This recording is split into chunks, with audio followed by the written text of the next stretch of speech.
dalam buku dosa-dosa yang dianggap biasa ini seolah-olah enggak dosa, karena sudah menjadi kebiasaan sebagian kaum muslimin, sementara itu dosa.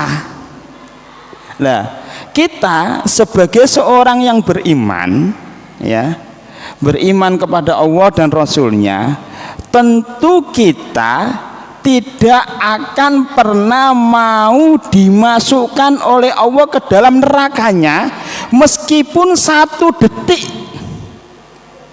Jadi kita sebagai seorang yang beriman, tentu kita tidak akan pernah mau kalau dimasukkan oleh Allah Subhanahu wa ta'ala ke dalam nerakanya meskipun 1 detik. Nah, kenapa? Karena dosa itu, meskipun dosa kecil itu, kalau dilakukan terus-menerus akan menjadi besar. Dan setiap dosa itu pasti akan membawa dampak yang negatif, baik itu di dunia maupun di akhirat. Jadi tentu kita tidak akan pernah mau masuk neraka meskipun 1 detik. Meskipun 1 detik. Ini kayaknya sepakat semuanya ini. Nggak ada yang nggak sepakat. Kalau nggak sepakat ya saya berlepas tuh. Ya, saya yakin sepakat semuanya. Kita selalu berdoa jangan sampai kita ini masuk neraka walaupun 1 detik itu, jangan sampai. Dan ini kalau kita sudah menginginkan hal itu, tentu kita jangan sampai melakukan dosa-dosa yang diharamkan oleh Allah dan Rasulnya, meskipun itu dosa kecil. Jangan sampai.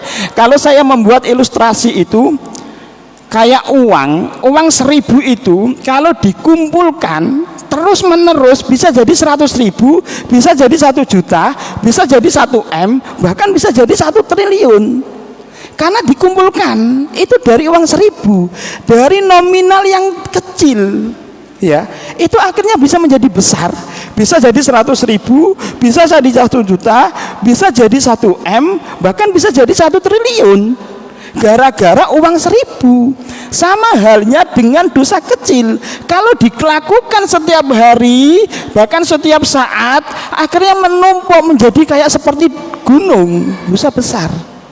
Itu ilustrasinya. Kalau di dalam ilustrasi yang lain itu ada yang menggambarkan kayak orang mengumpulkan ranting 1 demi 1, ranting itu akhirnya menjadi banyak dan bisa dipakai untuk membakar ikan.